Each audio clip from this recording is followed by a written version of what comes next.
It says how we got here. The federal pullback. It says for decades, the public sector has served as a lifeline for. Now, here's what's interesting. It says for Black women. I live in Washington, D.C. The federal workforce, right, served as a lifeline for Black people in general, not just Black women. And Black men and Black women were working in the federal government in the district specifically. Basically since I've been born, like since the 70s. I just wanted to put that out there. It says now Black women make up over 12% of the federal workforce, almost double their share of the labor force. Overall, the roles offer not only pensions and benefits, but more equitable pay than the private sector, where the wage gap is entrenched.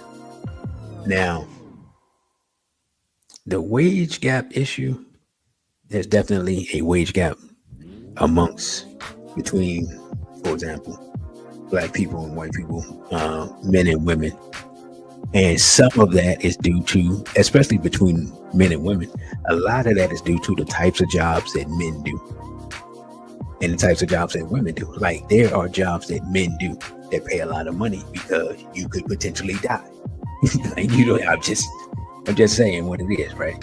So you're out logging in the middle of Montana, or you're an ice trucker, or like, you know what I'm saying? You're an underground welder. Of course you're going to make a lot of money. And there are a lot of these jobs like this, and people building skyscrapers in New York, and you're all up 100 stories up. It's not a lot of women out there because you can die. You know what I'm saying? Just is what it is. And a lot of these jobs that I mentioned, and jobs of that ilk, people get paid a lot of money. And the reason they get paid a lot of money because you're not necessarily guaranteed to come home. It is what it is. You know, there are more male firefighters, than there are women. Significantly more. You know why? Because when that alarm goes off and you hop up and you put your stuff on and you hop on that truck, there's no guarantee that you're coming back to the firehouse, let alone your house. You may not make it to the firehouse, right? So I've known multiple people that were firefighters. I've known multiple people in my family that were police officers, and so forth, so on. So when I hear about the wage gap, yes, there is some shenanigans with it, but there's also some things that are explainable in the fact that the types of jobs that men do and women won't do, that people like that, no one wants to talk about that aspect of the discussion. Now, let's back to the article. It says, at the same time, we've witnessed an aggressive rollback of DEI across the federal government and private sector. Now, we know that DEI really just like every other program, because let me start right here. As we see, we're going to be going through this article for a while. The DEI did not benefit us the way they say it did. It wasn't made for us. It's no different than, here's a reality situation. I think Claude Anderson pointed this out. We don't have many programs directed specifically at formerly enslaved Black people, right? The civil rights movement, the fact that it's called the civil rights movement, that's the number one mistake. It should have been the Black rights movement. And then after that, if you wanted to have an Asian rights movement, or disabled people movement, or rainbow people movement, or whatever the heck else, you should have been able to have your own movement. But the rights that we get, or as Kwame Ture said, because we shed our blood, right? Kwame Ture say, in order to get the right to vote, we shed our blood. In order to get the right to sit down in somebody's nasty restaurant and eat their disgusting food, we shed our blood. In order to be able to go in their store and buy their shoes, we shed our blood, and so forth and so on ad nauseum. The least the people involved could have done, the least they could have done is made Johnson sign the thing and say black rights. So we wonder why even the 13th, 14th Amendment, people are debating that because it doesn't say black people who were formerly enslaved, right? So we get into these legal arguments and this minutia, and we get moved out the way of things that we deserve because we simply refuse to put our name on this stuff, or make the people who, the Congress people, or the president, or whoever the case may be, make them put black rights on it. That's all, right? When you go to your job and you put your lunch in there, do you put your lunch bag in there without your name on it? No, you don't. You put your name on it, right? And if you got a lunch thief, you might put something nasty in there so that the lunch thief can steal it, get sick, and then you like, now I know who the thief is because I put something in there nasty and you ate it, right? You see what I'm saying? So the simple fact that we did not have a black rights movement, right?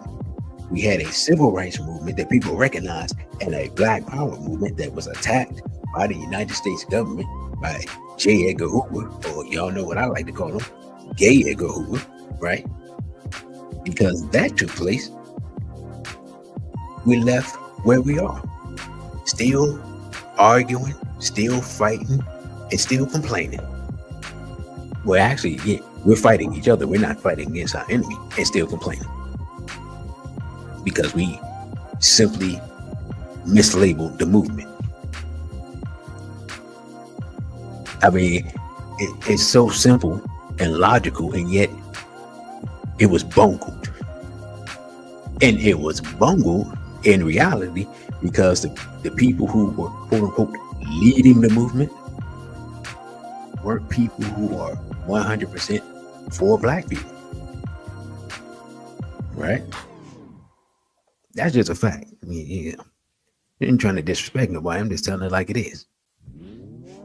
I've studied this history my entire adult life.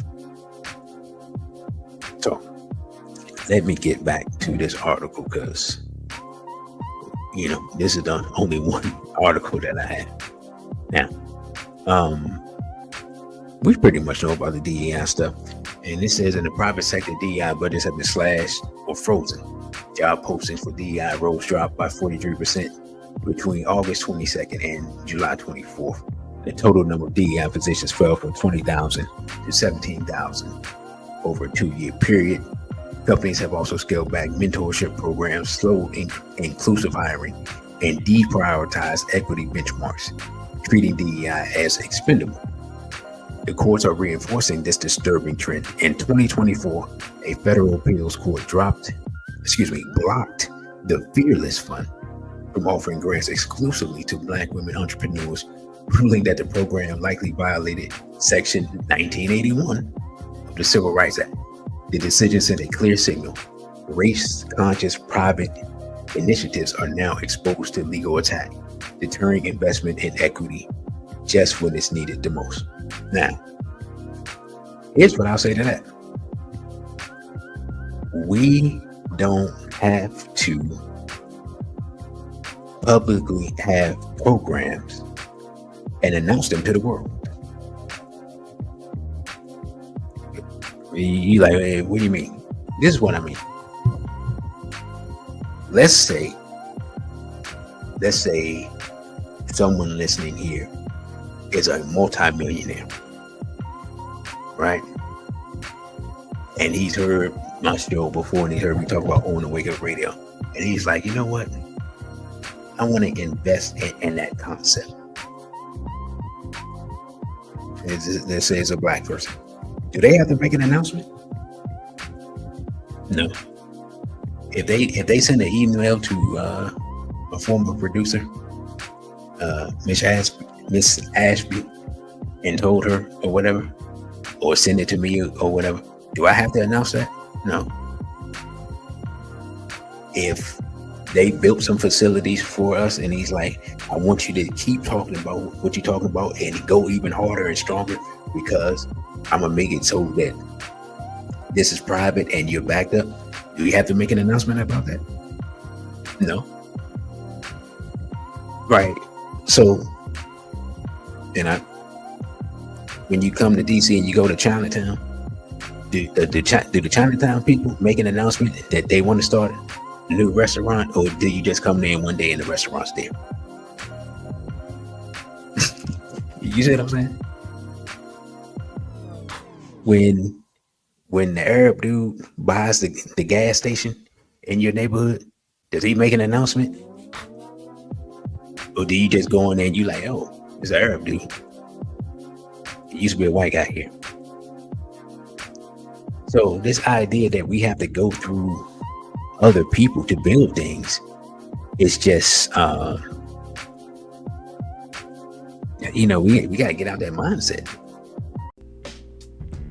Thank you for watching this video. Don't forget to like, share, and subscribe.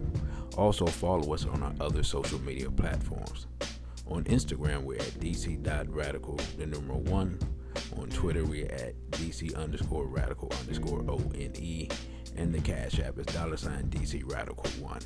Again, thank you for subscribing. A beat before ODA and straight black pride.